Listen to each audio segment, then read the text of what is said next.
Black like me. Black like me.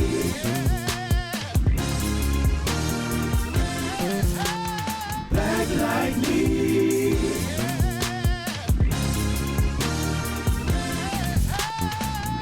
You're listening to Black Like Me with Dr. Alex G., a podcast that invites you to experience the world through the perspective of one black man, one conversation, one story, or even one rant at a time. Here's Dr. G.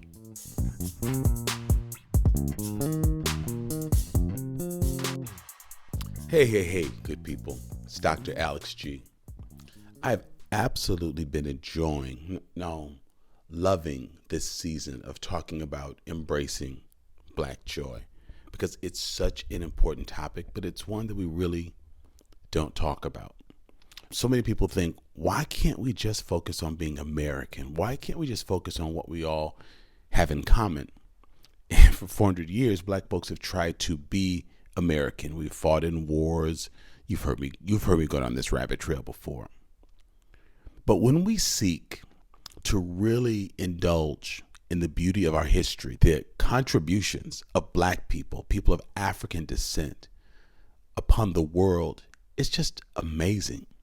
And I feel that anything that helps me to become more grounded as an individual helps me to become more civic in my engagement.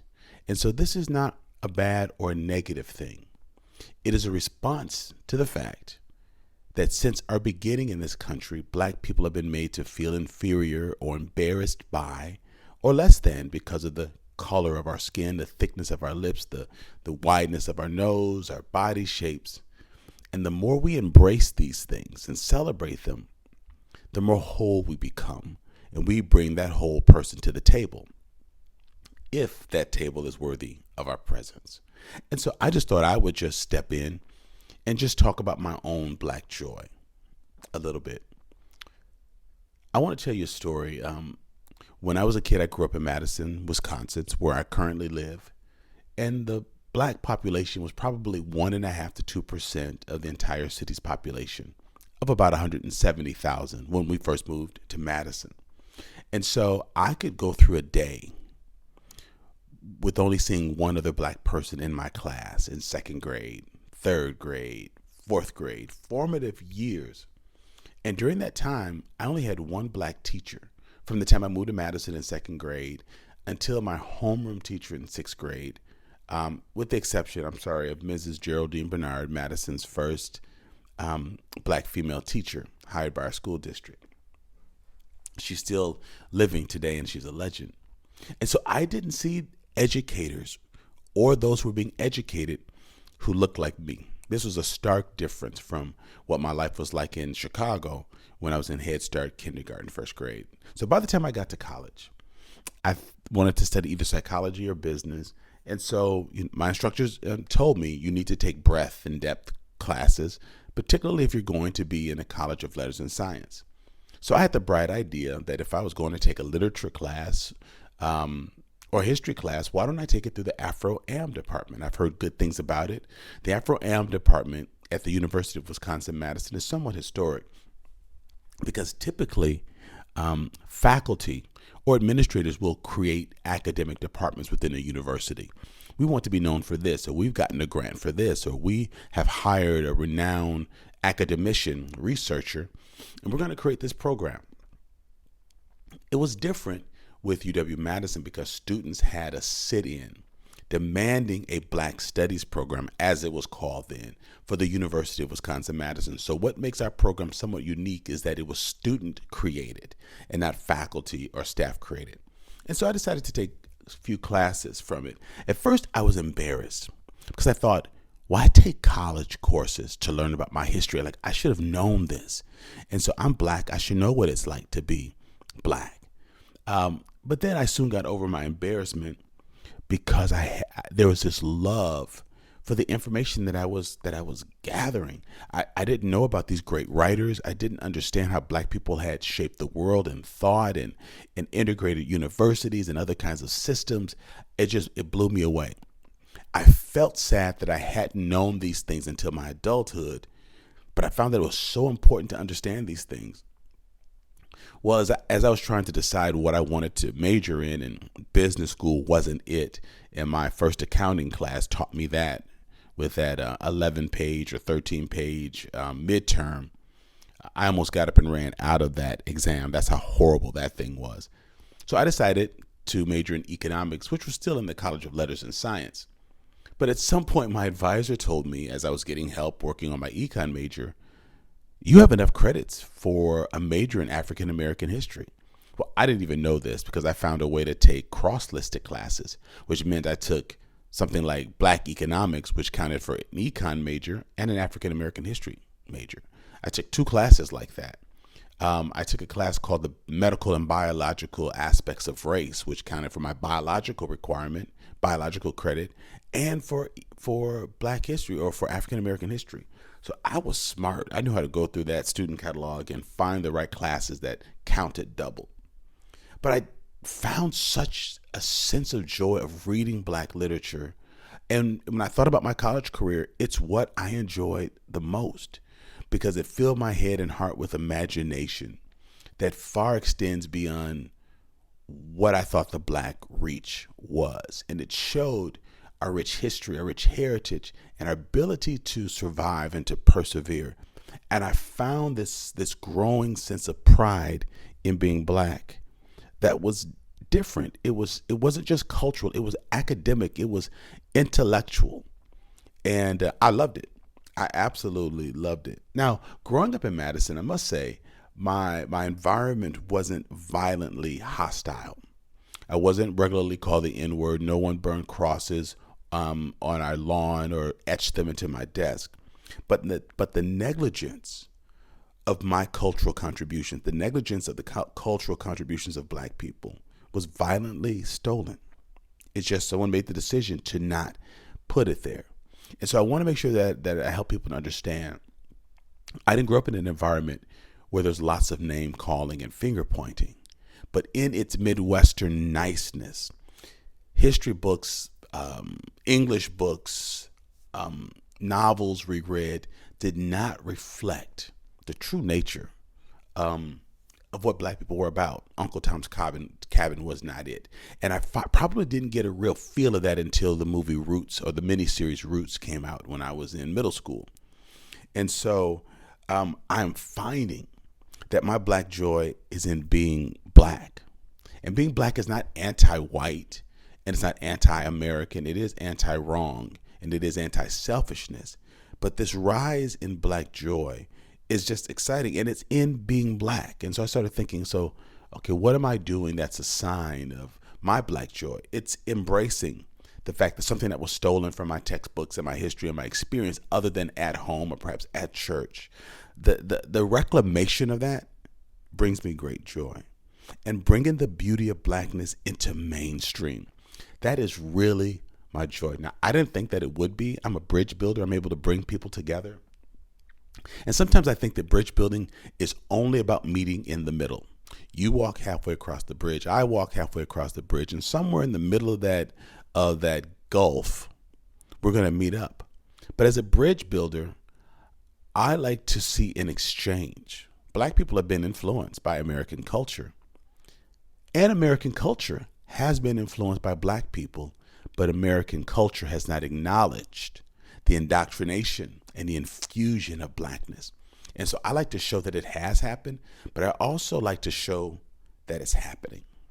And so I enjoy that. I enjoy bringing that Blackness, whether it's a particular vernacular appropriately, or thoughts or processes or intellect or perseverance or self-awareness or swag. I love bringing that into predominantly white spaces because I'm here, I might as well be present.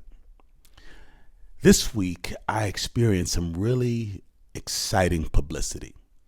I, along with a great team of people, have been working to shape out this vision that I have of the creation of a Center for Black Excellence in Culture. Now, in some upcoming seasons, I'm going to talk more about this in depth. Please know that I'm putting a few links to the publicity so that you can get a general sense of what the center is about. but I'm going to be doing having some concentrated focus on it. So I won't go into great details here. But Madison, the community where I live, is known for the greatest racial disparity between blacks and whites. That's like at 4th grade and 8th grade reading and math levels. Again, this is blacks compared to whites. In infant mortality rate, incarceration, home ownership, graduation from high school. And it's crazy because people wouldn't think this about Madison because it is a beautiful town. It is a great town for the most part. But blacks and whites sitting in the same classrooms, the same biology classrooms, the same English classrooms, history classrooms, going to the same hospitals, have a very different outcome. And this was funded by an Annie E. Casey Foundation, or by the Annie E. Casey Foundation. And so we've been wrestling with this as a community.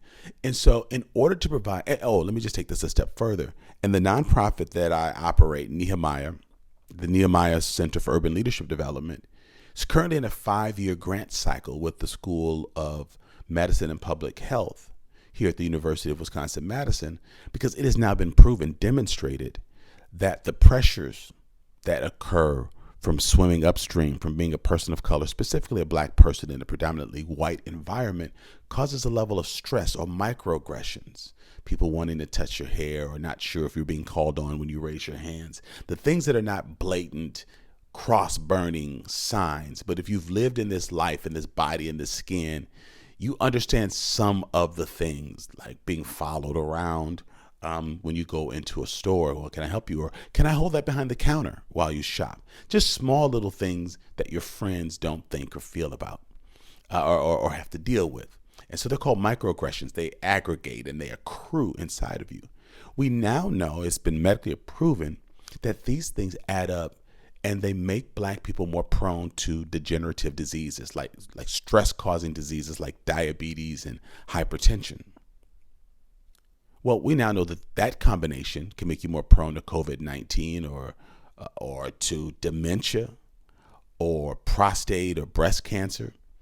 And so this is so established that the Common Council in my city and the mayor passed a resolution, I'm going to say revolution, oops, Freudian slip, a resolution stating that racism is a social determinant of health, which means if you experience racism on the regular, you are more likely to suffer life-threatening degenerative diseases than your white counterpart. Now, that's all kinds of screwed up. So we have this history that people say doesn't exist, doesn't matter. It's now being demonized, evilized. It's called critical race theory, or CRT, which sounds more ominous. So not only do we bear the residual effects of this shit in our lives, in some places it's becoming illegal to talk about that.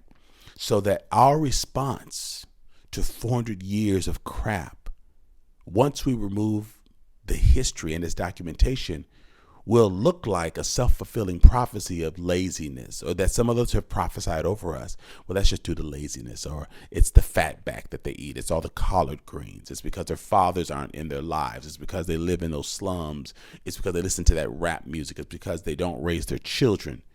And when we don't have space to talk about the stress that has exacerbated the assault on black lives, it will become too easy for people to point and say, see, I told you. See, I told you. This is why they need their own schools. This is why they shouldn't live in our communities. This is why we redline. This is why we don't hire. This is why we don't think that we should have some type of affirmative action project or focus or program as we look at college admission. And it makes it too easy to point at all of these things and say, this is why. But we have medical proof. I'm not just making this up. This is not black propaganda. We have medical proof from schools of medicine across the country that are showing this is a threat to black lives. So my vision in creating this Center for Black Excellence in Culture is that we would have a space to come and congregate. And in our center, there's going to be theatrical space, 2 theaters, and there's going to be innovation and leadership development space to develop leaders who want to become politicians or CEOs or social innovators who want to create nonprofits. I want to bring networks of lawyers and accountants and IT professionals to help these people really flesh out their business ideas and their innovation ideas. There'll be space in here for youth leadership development, where we would use culture and history, culture and Black history, to teach our kids about the great contributions our folks have made to this world. All in all, it's meant to be a space. Some call it a third space that reinforces our identity. Performance spaces, dance halls, theaters, galleries are created to celebrate the humanities. It gives people a chance to walk in and look at a gallery and be reminded of our transcendence and our perseverance, that we've overcome and we have fallen, but we have rebuilt society. Well, if you're Black, it's tough to find that space if you're not in a Philly or Chicago or Milwaukee or Detroit or DC. But mid-sized cities like Madison, Wisconsin, who are experiencing a growth in Black population, needs to have a place where this reinforcement takes place, this positive reinforcement takes place. Otherwise, we will continue to experience what we are experiencing. We recruit Black people here, but we don't retain them. The university recruits people, but doesn't retain us. Companies recruit us, but don't retain us because of the isolation, the microaggressions, and the physiological threat to our health.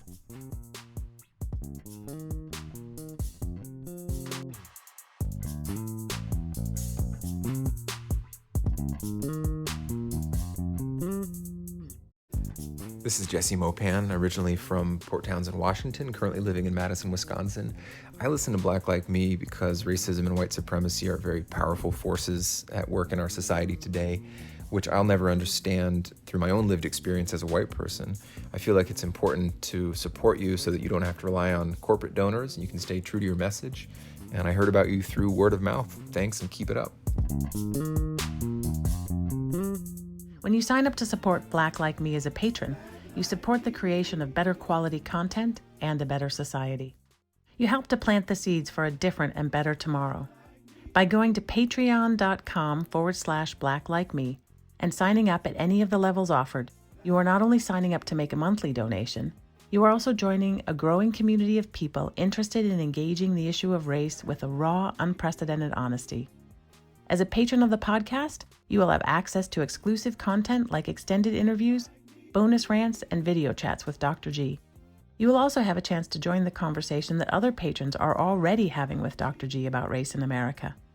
To become a patron of the show, go to patreon.com/blacklikeme or see the link in our show notes. And for as little as $2 a month, you can support these important conversations and the work that Dr. G is doing. So this week, I had a press conference announcing that a local credit union, Summit Credit Union, has donated $2 million to this $38 million project. It's huge because it's the first corporate gift. It sends a message to the other corporations that unless we help clean up the environment, you too will continue to have trouble recruiting and retaining Black talent. And so I wanted to celebrate the fact that this campaign had kicked off with over 200 donations from the Black community, that our listening and focus groups and circles were all Black people. Our lead architect is Black, and we're hiring a Black interior architect and landscape architect and furniture makers. And so it just drips with Blackness to reinforce a sense of pride and that we've arrived in this country. And the media showed up at our press conference, and it was beautiful. And not only did we get great local coverage, I got notes from friends yesterday telling me that theroot.com actually covered the story, that we received national coverage. This is an online Black magazine started by Henry Louis Gates, really popular among academicians and millennials, but that theroot.com actually carried the story about the center. And I'm elated. So I just thought, I can't let this pass. I can't wait for another few months in the upcoming season and refer back. I have to talk about this as being a part of my Black joy, creating space where Black people can be inoculated against the assaults which kill our ingenuity, our aspiration, and eventually our bodies. That we need a place to decompress, tell our stories, have our history, bring our thought leaders, our researchers, our lecturers, our politicians together to help train our community and heal our community and rally our community, because we cannot be the best in Madison, in Wisconsin, in the states, in the world. We cannot offer our best if we do not become our best. And we have always become our best around each other. And listen, when we get together in this center, it's not to rehearse the terrorism that's been leveraged against us, but to celebrate the human strength in the face of all of that terrorism, and to also celebrate our ingenuity and our self-improvement. That piece is so important. What I also like about the center is that I've been able to listen to people, because in our community, the approach to strengthening the Black community seems to always be remedial. You need a bus ticket, you need a backpack, you need food, you need a lunch meal, you need a meal, and not thinking about, okay, so that helps us to survive, but that's not going to help us to thrive. And who's asking us, what do you need to thrive? Well, hell, I did. And I asked the Black community, doctors and various folks, formerly incarcerated folks, and single moms and students and faculty members and our elders what they wanted. And they told my team of listeners, they said, we want our children in this community to be seen as leaders to be developed and not problems to be studied or fixed. They said, we want a place for networking and innovating and nurturing and healing and performing and creating and belonging. In essence, a space that creates, and I love this, a bold counter narrative which affirms and expects Black excellence. Because Black excellence is not what we're going to teach young people. Excellence resides within us. What we want to do is remove the barriers that squelch it and choke it and help it to grow by expecting it and nurturing an environment that allows it to happen. And Black people have said we need and deserve this. And they said we want a space to celebrate our deep, rich culture and history in a plethora of ways. And we want the entire community to know our history and contributions. And so what I love about Black Joy, remember I said earlier that we want to bring Black culture, Blackness into the mainstream, that as we establish this place for our own healing and inoculation and strength, we will invite the broader community in to hear our plays from our perspective, from our playwrights, to hear symphonies and concerts that have been scored and directed by our people, comics and storytellers and film festivals for films that were created by and for and with our people. And why not come to a place to celebrate the contributions of Black people? Because Africans and people of African descent have changed the entire course of human history through the invention, creation, and contributions of things like math and art, writing, language, medicine, mining, metallurgy, architecture. Think about the pyramids, the calendar, and even cooking. Black people have touched things that everybody, everywhere, has need for or experience with. You know, as I think about slave trading, the Middle Passage, being chattel slaves, 3/5 personhood, Civil War, Reconstruction, Deconstruction, Jim Crow, separate but equal, integration, the assassination of our civil rights leaders and heroes and advocates. None of these destroyed Black people because we had culture, we had faith, we had each other, and we had what I call the strength of Mother Africa running through our veins. And we knew our history. We knew our history.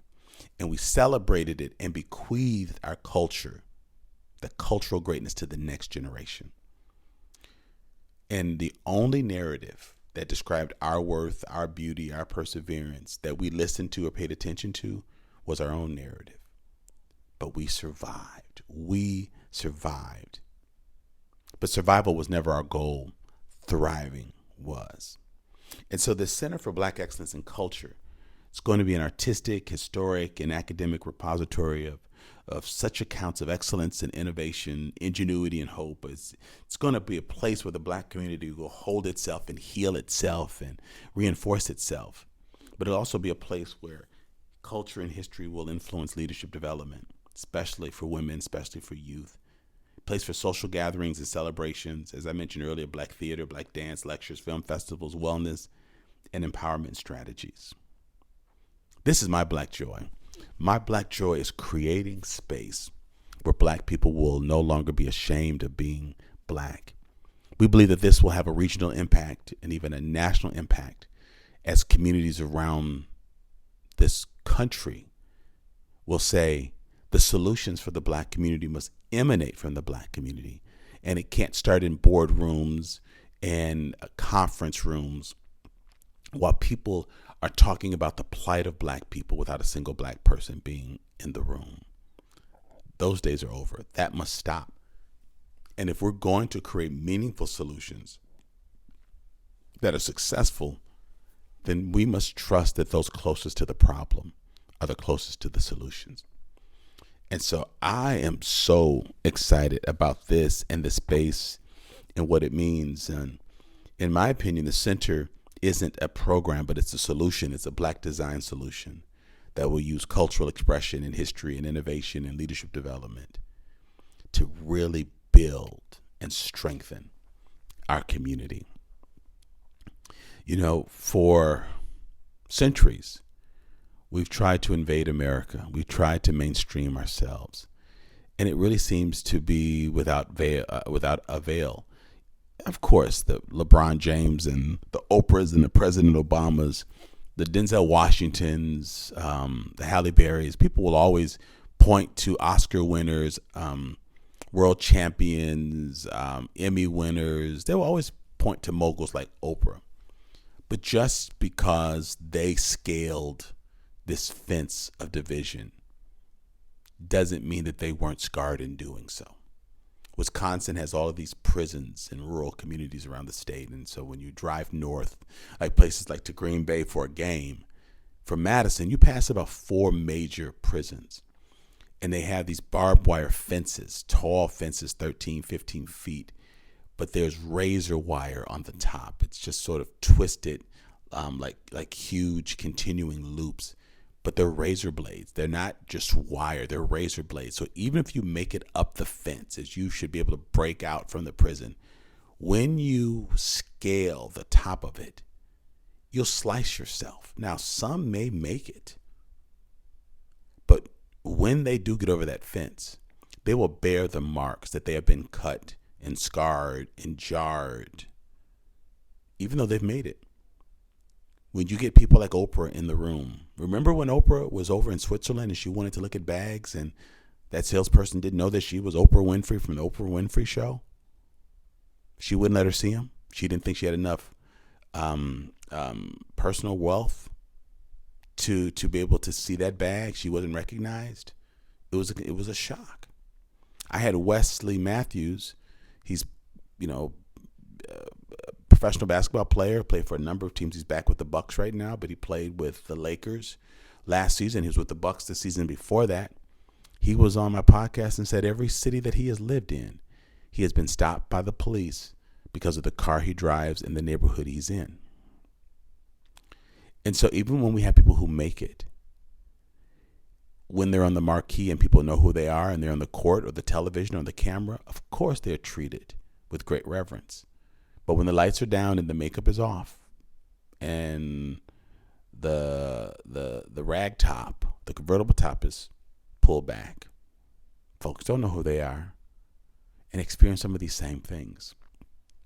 Unless we have places to talk about that, not harp on it, but talk about it where people can nod their heads and say, yeah, but still I rise. Yep, that happened to me too. But you know what? I still climbed the ladder. I still got another ring. I still bought another company, sold another company, still sent my kids to college and grad school. We come together to tell those stories. But when we are isolated and free of Black joy, sometimes those experiences scar us, and they scar us so badly, we don't always bounce back. I want Black people to bounce back because America, the world, needs Black people to be strong and ready. We are descendants of people who, against all hope, who against all of the colonialization that happened within her borders, still touch the world's music, the world's art, the world's math and with intervention and creations. And we need a continuation of the type of innovation that Africa has bred and given to the world. And because we learned about that greatness coming from other civilizations and not Africa, people of African descent, like myself, who have sat in predominantly white spaces, were silently taught a shame, an embarrassment, a silence when it comes to being black. My black joy is that I am no longer shamed. I am no longer disillusioned. I am no longer in the dark, and I'm no longer silent. I am proud that our contributions were not just kept within Africa's borders, but we have shared it with and taken it to the world. Some of that brilliance sailed to South America, to the Caribbean, to the U.S., to Europe on ships. But the horrendous nature of our journey did not weaken us and did not dismantle us. We do not call ourselves disenfranchised. We do not call ourselves broken. We do not call ourselves remedial. We call ourselves black. And when we are able to be together in space and share space or meal or laugh, we will begin to heal and gel and innovate and survive. We always have and we always will. But it happens when we're together. And so my black joy is to continue to bring black people together so that we are our healthiest and our best, and that we share our healthy, best selves and stories and movies and books and plays and comic routines and dance moves with the world on our terms. We don't want our sound co-opted so that the only messages that go out to the black community about the black community is filtered through white companies that have an idea of what they want our image to be. We want to filter our actions and our story through the lens of our love and our collective lives.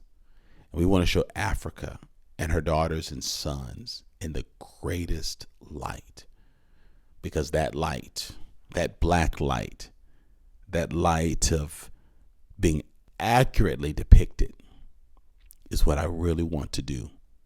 And that's my black joy. And I want to make room for black people to love themselves and love being black, regardless of who likes it and who doesn't. This has been an interesting series. I've loved it.